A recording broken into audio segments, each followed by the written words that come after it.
Meus queridos irmãos, que a paz do Senhor nos envolva a todos nesta noite. A doutrina espírita, ela se prima pela lógica, pela razão, pela racionalidade. Por isso é que poucas pessoas buscam-na, porque tem que entrar numa sintonia, tem que buscar reflexionar para interagir com ela e lograr os benefícios que ela tem para nos ofertar. O Chico disse certa vez que nós entramos no Espiritismo, depois o Espiritismo entra em nós, depois ele sai de nós dando pancada na nossa cabeça. É mais ou menos isso. A gente vai para a doutrina, assimila a essência da doutrina e depois ela cobra. Não a doutrina, a nossa consciência, por ter assimilado a verdade, ter que se justificar. E à medida que a gente vai estudando, a gente vai percebendo que a doutrina veio para ficar e vai ser uma doutrina popular, como disse o benfeitor a Kardec. Exatamente porque a pessoa vai passar pelo ridículo de não aceitar, de não concordar, não é? Eu estava conversando com o Sérgio, eu procurando a casa, depois eu coloquei no GPS, né? Mas eu passei ali e perguntei a duas senhoras que estavam à porta da casa se elas sabiam dessa instituição. E ela virou para mim e disse assim: eu não frequento essas coisas, portanto eu não sei nem quero saber. É ótimo, obrigado. Aí foi que eu resolvi passar um WhatsApp para o Sérgio para ele me colocar o endereço para colocar no Waze e chegar aqui. Mas nós sabemos que não existe sofrimento sem causa, não é? Na faixa que nós nos encontramos, seria impossível que nós não sofrêssemos. O próprio Cristo nos advertiu: neste mundo tereis aflições, mas tem de bom ânimo. E esse bom ânimo que a gente fica perguntando, mas que bom ânimo é esse? Não, eu tenho bom ânimo, então está tudo certo. Não é bem assim. Esse bom ânimo é para a gente estar buscando os recursos que o mundo dispõe a nosso favor, em nível físico, em nível espiritual, para nós nos aparatarmos com recursos para vencermos as intempéries. Não basta apenas dizer eu tenho um bom ânimo e está tudo resolvido, não é assim. Nós temos que estar buscando os recursos, nos aparatando para isso. E de tal forma que a grande maioria dos nossos sofrimentos corre por conta das nossas imprudências, das nossas imperícias, da nossa ignorância, da nossa irresponsabilidade. Ainda aquele que está começando a doutrina e diz: ai, meu karma. Olha, tudo bem, não deixa de ser um karma, porque o karma é o resultado do Dharma, das nossas ações. De qualquer forma, o sofrimento é o resultado das nossas ações. Só que a pessoa se refere ao karma, seria um karma de outra existência pretérita. Não. A grande maioria dos nossos sofrimentos é por conta das nossas atitudes infelizes. Eu estou com um paciente internado no hospital, ele internou 2 dias, 52 anos, e veio para cá com uma dor no peito. Eu fui fazer o exame dele e tudo, e fui me dar conta que ele fuma 3 maços de cigarro por dia. Está com hipertensão pulmonar, está com um aumento dos glóbulos vermelhos que aumentaram para suprir a necessidade de oxigênio que o pulmão não está atendendo.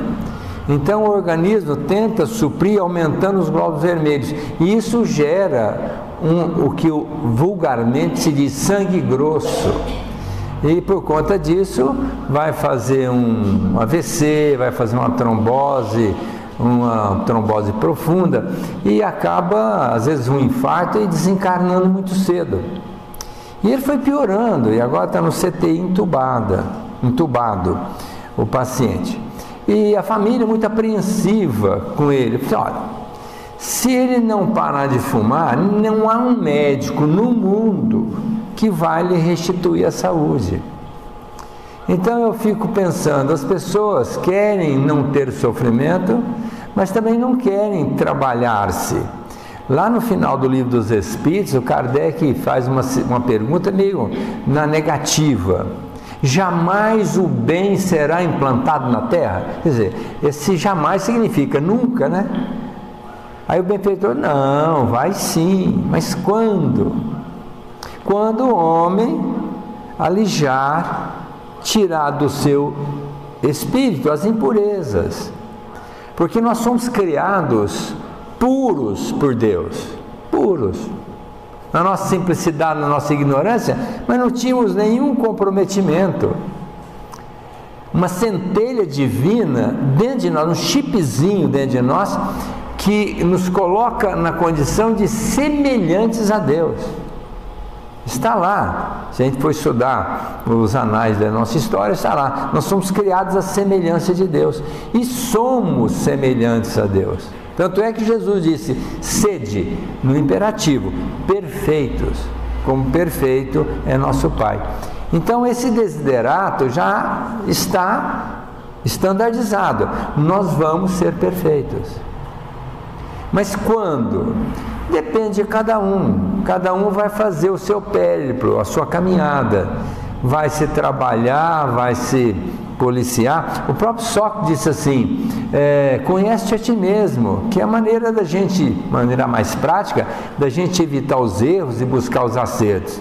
Nós temos que analisar onde eu estou falhando, onde eu tenho as minhas limitações. Porque praticamente cada um sabe de si. Eu não posso chegar, você tem um defeito, você tem outro defeito. Todos nós temos defeitos, mas quais são? Cada um é que vai saber. Eu sei dos meus. Estou trabalhando com força e coragem para ver se eu consigo vencê-los. Não vai ser nessa encarnação, tenho certeza. Mas quem sabe na próxima, na outra, eu vou devagarzinho eliminando as falhas que estão ainda muito fortemente agregadas ao meu espírito. Isso é um trabalho que a gente tem que fazer, custe o que custar. A nossa Ivone Pereira, saudosa Ivone Pereira, que escreveu muitas obras, Memória de um Suicida, todo mundo conhece, né? Uma obra fantástica. Ali é um repositório de sabedoria, a doutrina de ponta a ponta está ali dentro. E ela escreveu esse livro, Camilo Castelo Branco Espírito, escreveu através dela.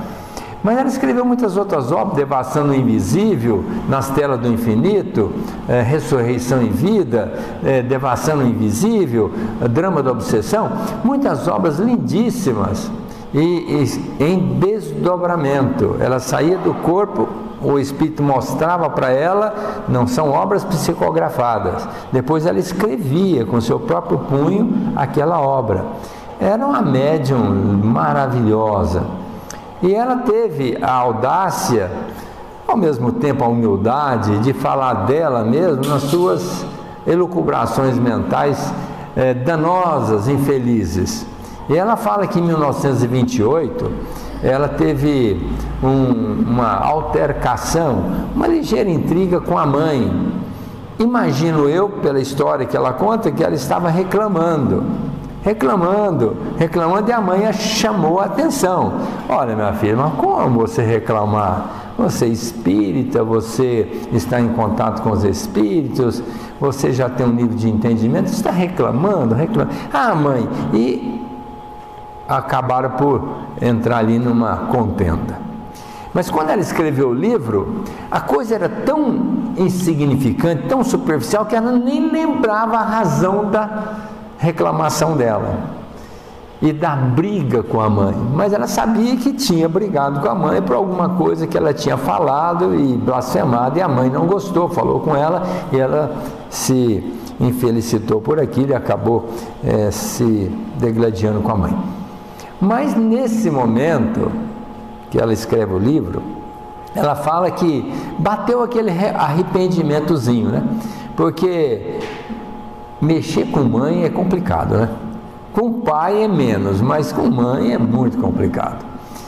Está lá no mandamento de Deus, né? O quarto mandamento: honrai pai e mãe.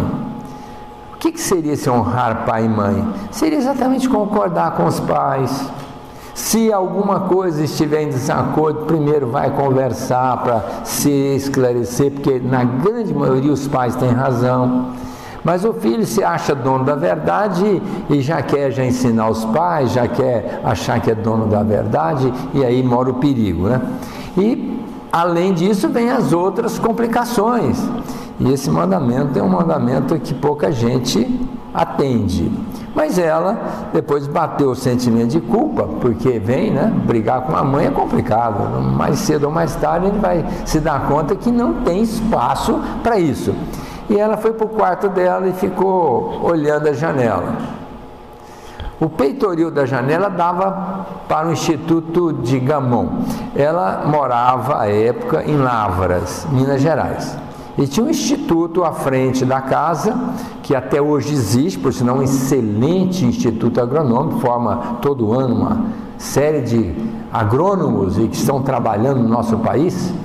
E ela olhou ao longe uma serra, no vale, os animais pastando pachorrentamente e os pássaros voando, dando aqueles voos rasantes, justificando inclusive a cidade de Lavras ser chamada de cidade dos pássaros. E quando ela estava ali analisando aquela paisagem, ela sentiu a presença de uma entidade espiritual que ela não conheceu. Mas aquela entidade disse para ela: deita aí. E ela deitou na cama, ao lado, era a sua própria cama, e ao mesmo tempo ela deitou e já dormiu. E desdobrou-se, saiu do corpo, viu o corpo lá e ficou em pé, olhando o corpo, e viu o espírito ao lado, mas ela ainda não conseguiu divisar quem era. Mas aquele espírito sugeriu que ela saísse pela janela. E ela saiu pela janela do quarto, volitando ou voando, na nossa linguagem mais comum, e foi fazer uns voos rasantes naquela região do Instituto de Gamon, depreendendo o valor do Instituto na vida das pessoas. E quando ela viu um boi que estava pastando, ela se aproximou do boi, pegou no chifre dele, e o boi viu o fantasma, né? O espírito dela, e chegou a banar a cabeça, querendo se desvencilhar daquele espírito que estava ali pegando o seu chifre. Seria um boi vidente, né? Não é médium, mas estava vendo o espírito em desdobramento. E ela pôde aí fazer uma viagem mental, pensando que se Francisco de Assis estivesse ali, estaria chamando o boi de meu irmão, os pássaros, o morro, os montes, a serra de meus irmãos, porque afinal de contas tudo é criação do mesmo Pai. Então nós somos irmãos de todos esses elementos, porque fomos criados pelo mesmo Criador, então somos irmãos. E ela pôde verificar que estava ali experienciando uma situação bem diferente. E nesse momento, a entidade próxima dela disse: vamos embora. E ela saiu voando, numa velocidade imensa, em questão de segundos, estava na praia de Botafogo, lá no Rio de Janeiro. Não há avião supersônico que chegue tão rápido como o espírito, porque ele viaja na faixa do pensamento. Então, pensou, ele já estava lá. E ela chegou na praia e viu aquela praia linda, a brisa do mar, uma energia muito positiva que a sustentava naquele momento, lhe propiciando fazer uns voos semelhantes das gaivotas que estavam ali. Ela acompanhava as gaivotas e conseguia fazer, às vezes passava junto da água, sentindo ali aquela vibração do marulhar das ondas, né? E foi nesse momento que ela viu o espírito. E quem era? Dr. Adolfo Bezerra de Menezes, que chegou para ela e falou assim: Ivone, eu quero lhe propiciar uma experiência bem agradável, que vai ser muito útil para a sua vida. Vem comigo. E quando ele falou vem comigo, já estava voando no sentido da favela do Querosene, que é uma favela lá do Rio de Janeiro. Mas passou pelo Flamengo, passou ali pelo centro do Rio, a Praça da Lapa, e ela estava vendo tudo o que estava acontecendo dentro dos lares, porque as paredes não são barreiras para os espíritos. E ali ela viu uma série de quadros danosos que foram incomodando-a, a ponto dela dizer: por favor, doutor, me prive dessa insatisfação, não me apraz estar vendo o que eu estou vendo. Sexo explícito, pessoas programando assassinatos, outras procurando fazer um plano de assalto, os outros se degladiando mesmo fisicamente dentro dos lares, e aquilo, para a sensibilidade dela, a chocava sobremaneira, e ela pediu: me poupe. Aí foi quando ele disse assim: não, é bom que você veja isso, porque essas pessoas não têm educação, são ignorantes, são pobres, não têm família. Essa família que você tem lá em Lavras, por exemplo, a sua mãe que lhe dá todo um carinho, um afeto, aqui não existe isso. Aquele serviço que você tem garantido lá em Lavras, aqui as pessoas trabalham hoje para comer hoje, nem é para comer amanhã. E às vezes faz com que essas criaturas se permitam atitudes infelizes. E ademais, não tem o conhecimento de uma religião, muito menos da doutrina espírita, que você conhece sobremaneira. E de tal forma que essas criaturas estão entre aspas, com a razão de estarem se permitindo a essas atitudes infelizes. Agora, o que aconteceu lá na sua casa, de você brigar com a sua mãe, de reclamar por uma coisa infundada, e ficar a ponto de vociferar, de blasfemar contra a própria vida, não justifica. Mas vem comigo, tem mais coisas para eu lhe mostrar. Vamos até a favela do Querosene. E chegando lá, encontraram um casebre, folha de zinco, coberta de papelão, uma porta e uma janela, e adentraram aquela casa, se é que possamos dizer assim, muito pobre.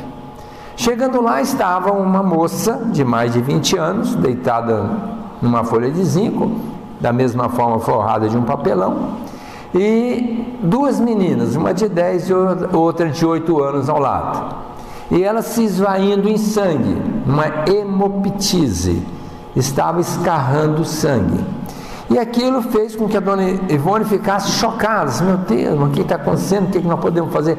Calma, vamos fazer um passe para ela. O Dr. Bezerra de Menezes fez o passe para ela, tranquilizou aquela moça, minorizou o sofrimento, depois falou baixinho no ouvido da irmãzinha mais velha, algo que a dona Ivone não conseguiu ouvir. Logicamente que não é um sussurrar verbalizado com a nossa voz. Ele falou para que ela tivesse uma intuição, disse a essência do seu espírito: vá em busca de socorro.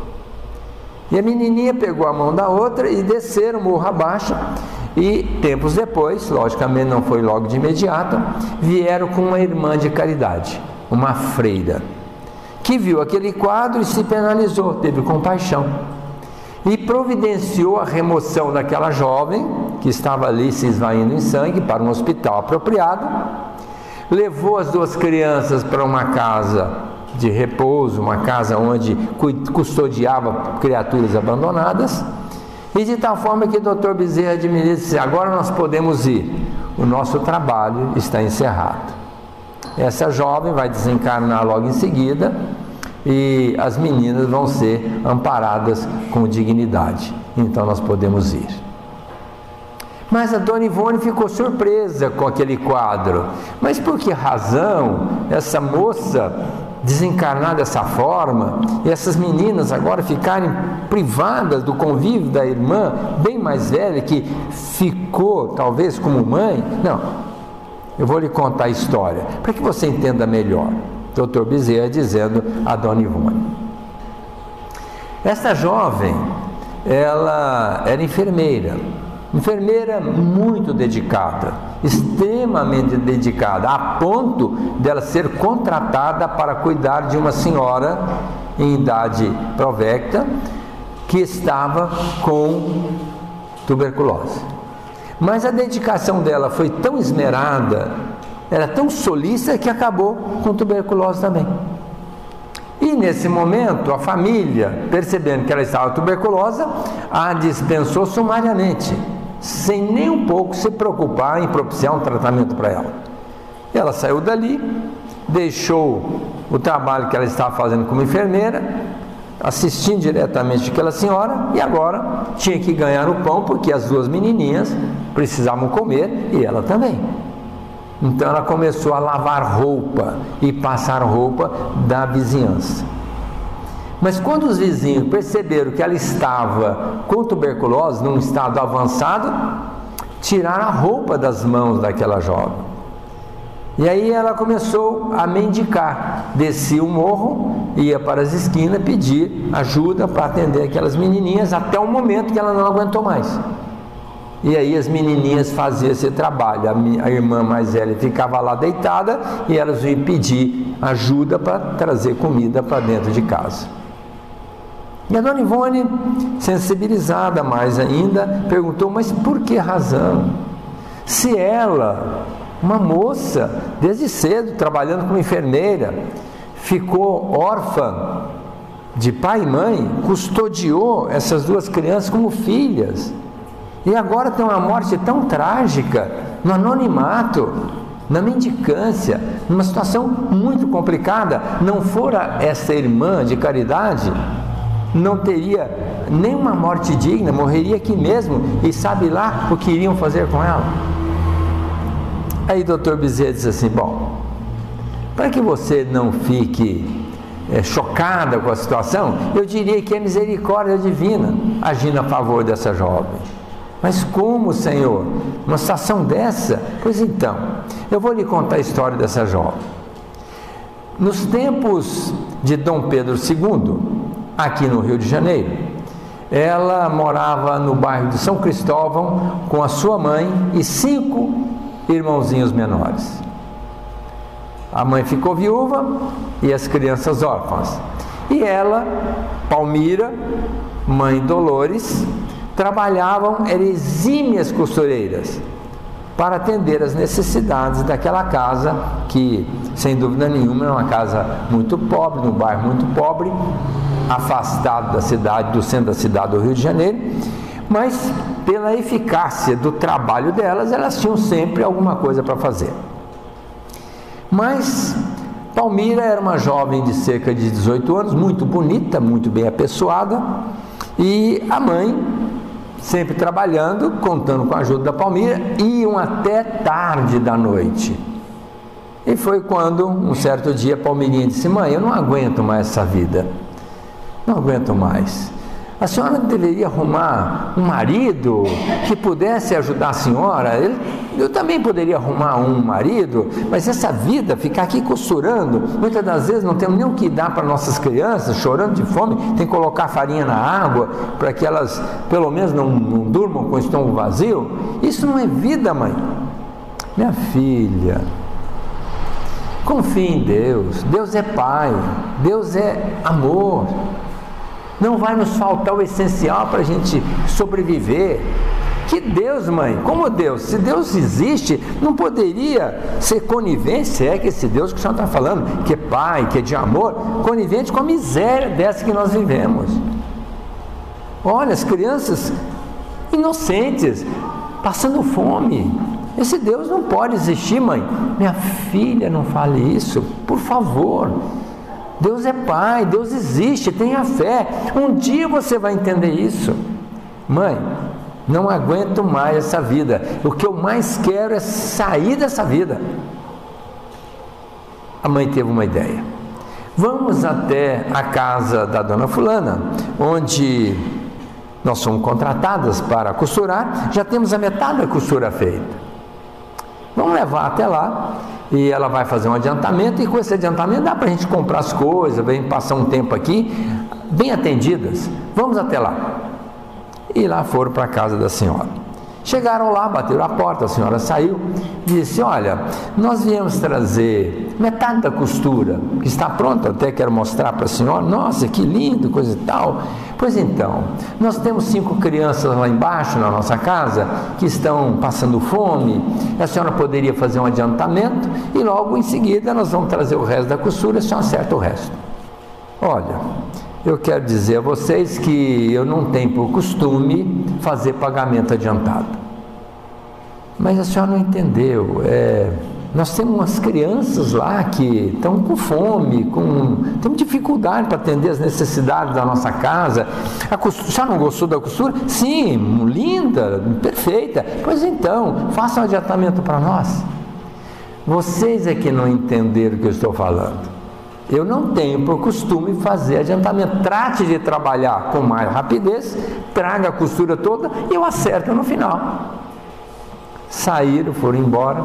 Palmeirinha olhou para a mãe, adivinhando o que ela estava pensando: minha filha, calma, vai dar certo, vamos voltar, vamos buscar outros recursos, tem outros, Deus não vai nos abandonar, vamos continuar costurando, certamente algum vizinho pode nos prover das nossas necessidades, vamos até a nossa casa, não vamos perder a nossa fé. Mãe, fé?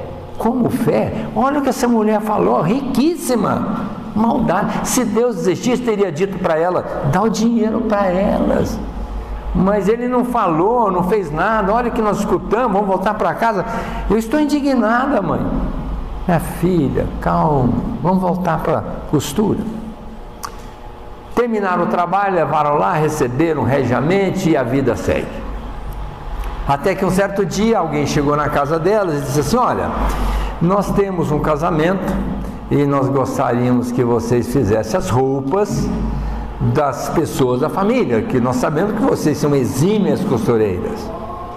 Só que vocês têm que ir lá para tirar medida, conhecer o pessoal, saber o tecido, tudo. Ah, tudo bem, nós iremos. Deu o endereço e aí a dona Dolores partiu para aquela casa. Mas a Palmeirinha disse: mãe, eu quero ir com você. Não, minha filha, fica com as crianças. Não, mãe, eu quero conhecer essa casa, porque é uma pessoa da elite, muito rica, deve ser uma casa lindíssima, eu quero conhecer por dentro como é que essas pessoas ricas vivem, deve ser uma coisa maravilhosa, eu quero ir com a senhora. Tá bom, filha, mas então põe o vestido na medida, dá uma ajeitada no cabelo, pega uma sandália melhor que você tem e vamos até lá. E Palmeirinha era uma criatura linda, maravilhosa na nossa linguagem. E foi para lá. Acertaram tudo com a família, coisa e tal, acertaram os detalhes, quando é que vai entregar a costura. Quando ia saindo, surgiu um jovem, um rapaz. Palmeirinha olhou para ele, ele olhou para Palmeirinha e já entabularam ali uma conversa. Na saída, a mãe que ficou conversando com a senhora, a mãe daquele jovem, disse para ela: olha, nem queira se envolver com essa pessoa, porque você vai ser muito infeliz. Veja a discrepância da nossa condição social para esse povo, não tem nenhuma chance. Minha filha, nem pense. Não, mãe, eu sei o que eu estou fazendo. E voltaram para casa. Então, costurando, altas horas da noite costurando. Até que um dia, Palmeirinha saiu e Dona Dolores perguntou: onde você vai? Mãe, eu vou dar um passeio, fique tranquila. Mas já tinha conversado com o rapaz de se encontrar em determinado local, coisa e tal. E começaram a se encontrar. E a mãe, logicamente, qual mãe que não sabe o que está acontecendo com os filhos? Sabe tudo. Se não sabe quando está acordada, ela, ao desdobrar, a filha ou filho fala mentalmente. E lá é assim que nós nos comunicamos no mundo espiritual. É mental. Por isso que Jesus falou: nada de oculto há que não venha a ser revelado. A gente sai do corpo, pensa e o Espírito capta a nossa mente e sabe o que aconteceu conosco. Então ela falou assim: você está saindo com esse rapaz e eu não quero que você saia com ele. Agora é uma determinação, eu não quero. Mas Palmeirinha continuou saindo. Até que um dia a mãe falou assim: olha, tudo bem, você quer ser infeliz? Que seja. Mas na minha casa ele nunca vai entrar, porque eu nunca vou ser conivente com a sua infelicidade. Calou, continuaram trabalhando, até que um certo dia alguém leva um bilhete para Palmirinha. O bilhete dizia exatamente isso: venha comigo, vou montar uma casa para você, você vai morar comigo e eu vou fazê-la feliz. Naquela época era praxe os jovens terem amante, para depois se casarem. As pessoas ricas bancavam a criatura, a casa, e tinha ali amante. Era o requinte da elite daquela época. E então, aquele jovem disse assim: eu passo na sua casa às 10 horas da noite. Se você quiser vir, tudo bem. Se não, esqueça de mim e nunca mais. Bilhete na mão. A mãe olhou para ela assim: o que está acontecendo? Nada, mãe, nada, mãe. Palmirinha continuou cozendo junto com a mãe, mas dali a preocupação bateu. O que eu vou fazer? A mãe percebeu: minha filha, conta para mim, deve ser uma coisa muito grave, você mudou de uma hora para outra, você não é mais a minha filha, você está diferente. Não, mãe, fica tranquila, está tudo bem. 7:30 da noite, costurando. De repente o relógio bateu 8 badaladas, 8 horas da noite. Ela olha no relógio e a mãe percebe assim: minha filha, o que está acontecendo? Fala comigo, eu sou sua amiga, além de mãe, fale comigo. Mãe, fique tranquila, está tudo certo. 9:30 da noite. Palmirinha ficou mais agitada, mais angustiada. A mãe falou: minha filha, alguma coisa está acontecendo, fale comigo. Não, mãe, está tudo bem.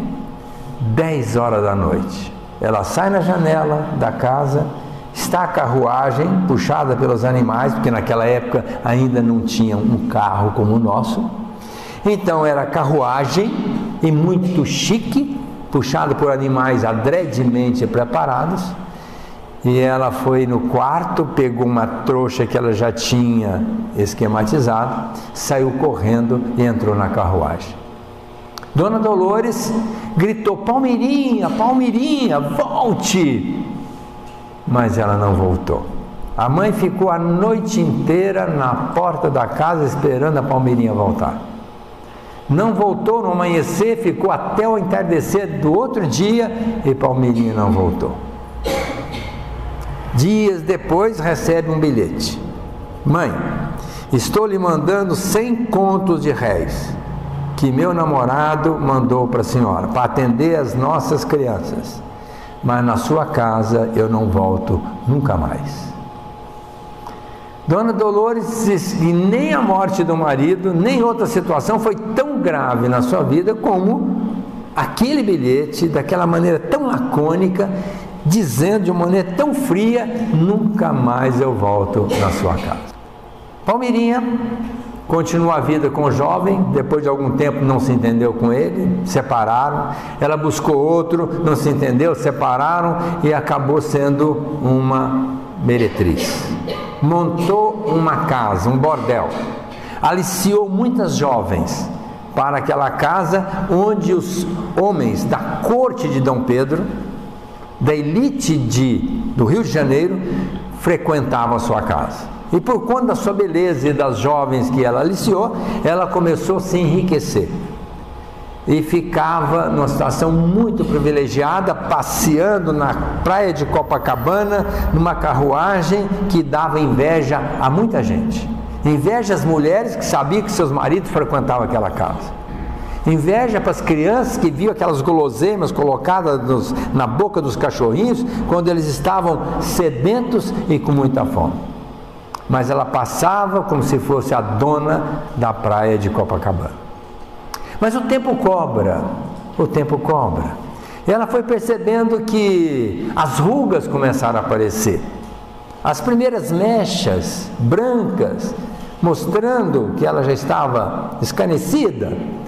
E por conta disso ela começou a ficar preocupada: o que será da minha vida no futuro? E a velhice foi chegando. E ela já foi sendo preterida por conta das jovens que estavam ali. Ela, na sua velhice, já não se prestava mais àquela proposta. E foi quando ela quis buscar a mãe, para encontrar ali um respaldo no final da vida, mas voltou no São Cristóvão e a mãe tinha se mudado, porque se casou e foi para o interior do Rio de Janeiro. E então ela volta para sua casa e contrata uma governanta para lhe fazer companhia, uma vez que ela estava numa soledade, num estado de solidão muito grande, porque praticamente ela. Então contrata um governanta, porque não tinha parente, não tinha ninguém que era realmente amiga, era uma pessoa que nunca cultivou essa amizade que normalmente se cultiva e se sentiu muito solitário. Então contrata uma mulher para conviver com ela.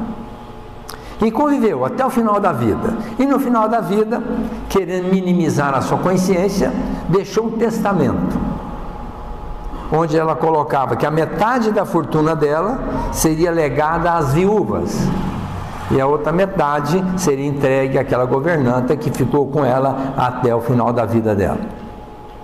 Mas, para surpresa, logicamente, de tanto fumar e de tanto absorver a fumaça daquele ambiente que ela viveu uma vida inteira, uma doença pulmonar que foi dizimando a sua vida e desencarnou até muito cedo, nesta maneira nossa de pensar. Desencarna e, para a surpresa dela, nem o último desejo dela, que era de legar a sua herança àquelas criaturas, os juízes se encarregaram de se locupletar as expensas daquele dinheiro e não deixou nem para as viúvas e muito menos para a governanta. No mundo espiritual, logicamente, passando as consequências pela vida que levou, pela condição que ela se portou diante da vida, certamente depois de algum tempo a misericórdia divina resolveu lhe dar uma nova oportunidade. E ela volta, agora para ficar órfã muito cedo. E ao mesmo tempo com duas crianças que ela não tinha como não cuidar delas.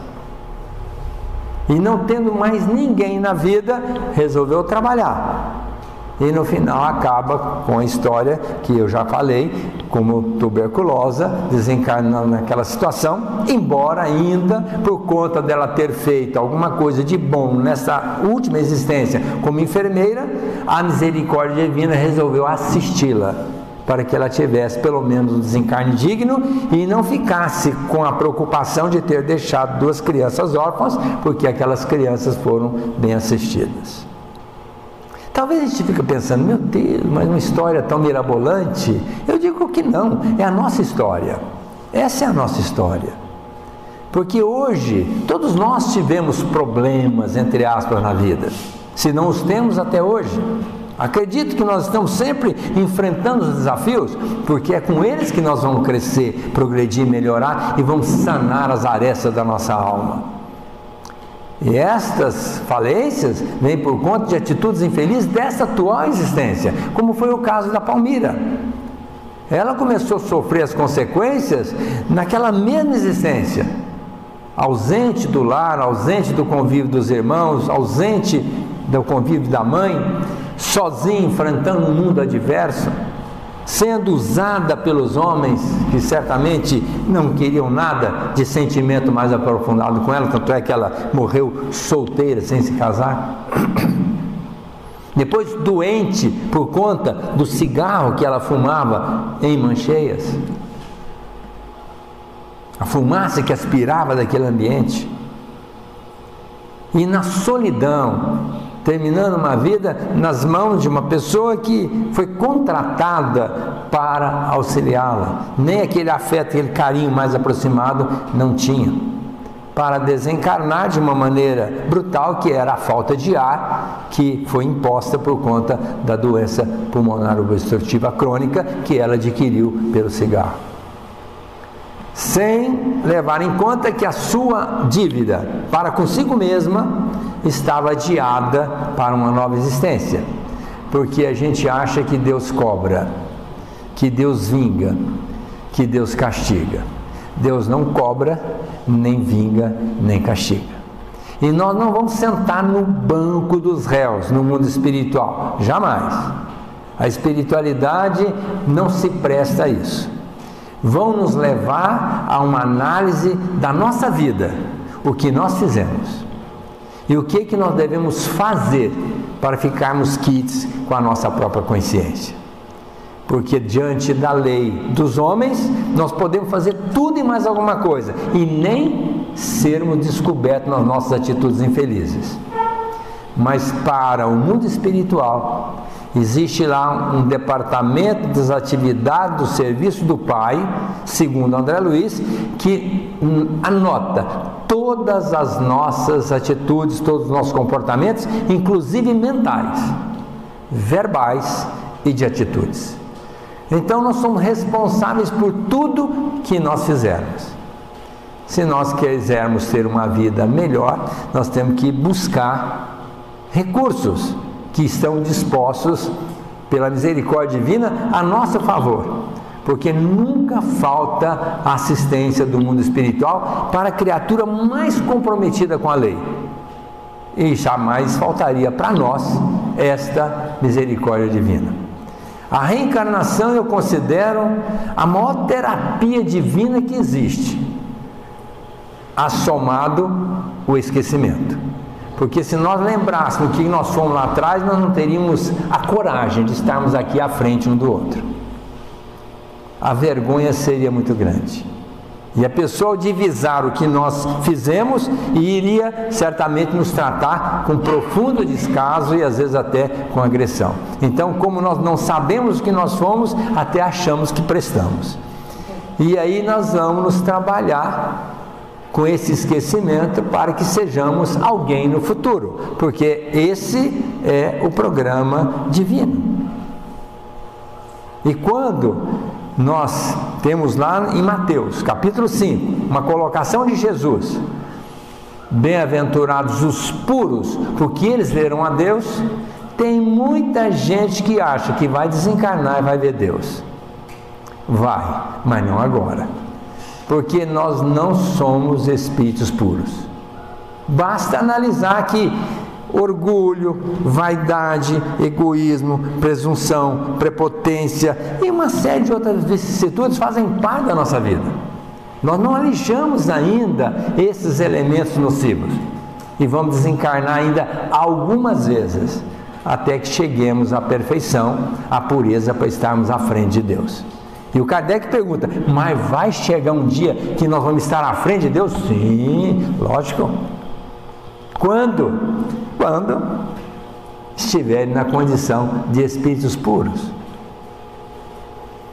E para que isso aconteça, nós temos que reencarnar tantas vezes quantas necessárias forem. E reencarnar de que forma? Ué, cada um tem um programa que nós fizemos no mundo espiritual. Ellen Van Baar fez uma regressão de memória com milhares de pacientes, mas quando ela publicou o livro, era com 750 pacientes. E ela teve a consciência da reencarnação, fazendo a regressão, porque os pacientes dela diziam que tinham vivido outras vidas. E foi quando ela perguntou: quem é que tinha participado do programa reencarnatório? Desses 750 pacientes, 81% disseram: nós participamos. Dos 750, 81%, quase a totalidade, participaram do processo reencarnatório. Isso significa que nós todos aqui, muito certamente, participamos do nosso programa. Que sexo que eu vou ter? É, porque o espírito não tem sexo. Às vezes a gente reencarna como homem, às vezes como mulher. Hoje eu estou homem, mas não sou homem. Eu sou um espírito, que na próxima talvez venha como mulher. Quem sabe? Talvez eu não tenha mérito ainda para vir como mulher, mas lá na frente possivelmente eu volte como mulher. Mas o espírito não tem sexo. Vai escolher a família, vai escolher o país, vai escolher o estado, vai escolher com quem vai casar, quantos filhos vai ter. Ah, meu Deus, esse vai ser um problema grave para a macacada de hoje que está reencarnada aqui na Terra. Porque o programa lá é bem claro. Eu quero ter 4 filhos. Chega aqui, tem quantos? No máximo 2. E já estão pensando em um só. E aí eu fico pensando, como é que fica o programa? Hoje eu conversava com um jovem, médico, colega nosso. E ele falou, Aguinaldo, mas você teve coragem, hein? Por quê? 4 filhos? Eu falei, não, quem teve coragem foi minha mulher, não fui eu. Porque eu praticamente levei minha vida e quem ficou com as crianças foi ela que educou, ela que fez tudo. Eu apenas dei vamos dizer assim, um subsídio para que ela pudesse cuidar das crianças. Agora, é mais fácil criar mais filhos do que menos. E infeliz daquele que quer ter filho único. Eu fico pensando, filho único é um desastre para o filho e para os pais. Agora, quando tem muitos filhos, é uma bênção, porque um pensa uma coisa, o outro fala, para com isso. Um faz uma coisa, olha, não faça isso. Quer dizer, ficam se espelhando um no outro, um combate o outro e praticamente vem na mesma linhagem de raciocínio, de pensamento, de educação. Não tive problemas com os filhos, porque não existe essa palavra problema para mim. Tive desafios. Lógico que uma criança nasce, é um desafio. Como é que eu vou educar? Tenho 4, cada um é de um jeito. Então tem que educar de tal forma que cada um tem um tipo de tratamento. Não dá para dizer, minha educação é igual para todo mundo. Não é. Cada filho exige um tipo de tratamento. E eu tenho todos eles já de 40 anos, em torno de 40 anos, os 4, que nasceram tudo dentro de 5 anos. E cada um é um espírito e todos eles precisam dos pais, até hoje. Não cortaram o cordão umbilical ainda. Mas, problema? Não, porque eu nasci, estou trabalhando até hoje. Com os 4 filhos, se eu não tivesse nenhum, se tivesse 10, porque onde existe 10 filhos, todos comem de alguma forma. E não temos obrigação de formar doutor. Não, nós temos que formar homem de bem. Se não dá para formar numa faculdade de primeira qualidade, forma numa de mediana qualidade. Se não dá para ir para a faculdade, qual é o problema? Vai trabalhar braçalmente, mas com dignidade, respeitando o próximo. E a Ellen Wambach então pergunta para os 81%. No programa que vocês fizeram para reencarnar, qual foi a primazia? Qual foi a prioridade?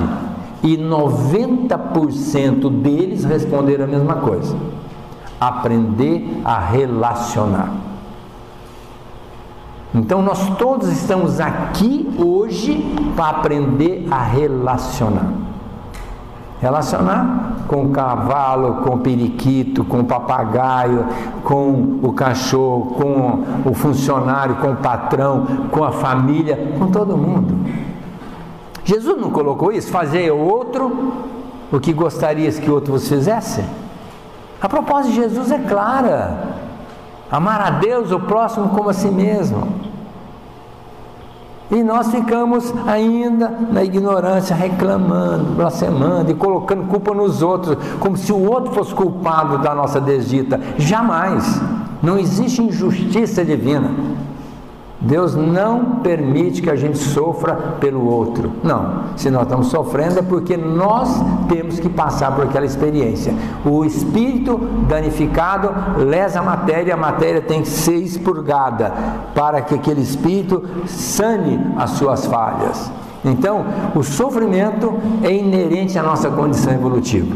Certamente em épocas futuras não iremos sofrer o que nós sofremos hoje, mas sofreremos de outra forma, porque Jesus disse assim: se não sois fiéis nas pequenas causas, que dirá nas grandes. Jesus sofreu muito, e o que ele era? Puro, Cristo, aquele que está com Deus. Então imaginemos que o sofrimento faz parte da nossa vida. Agora, reclamação não. Reclamação não dá. A Ivone Pereira reclamou. O que lhe custou? Uma experiência bem caprichada, que aconteceu em 17 minutos, porque quando ela acordou no quarto dela, olhou o relógio, só tinha passado 17 minutos.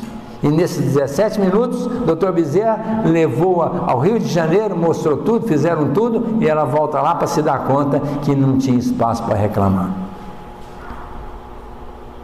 E se nós estivermos sofrendo, vamos entender o que a nossa saudosa Maria Dolores, pelas mãos do nosso querido Chico Xavier, nos trouxe, quando ela disse assim: escuta, alma querida, se a provação te alcança e te amarfanha a vida, não percas a esperança, nem te des por vencida. Deus modifica o sofrimento aceito em trabalho, grandeza e proveito.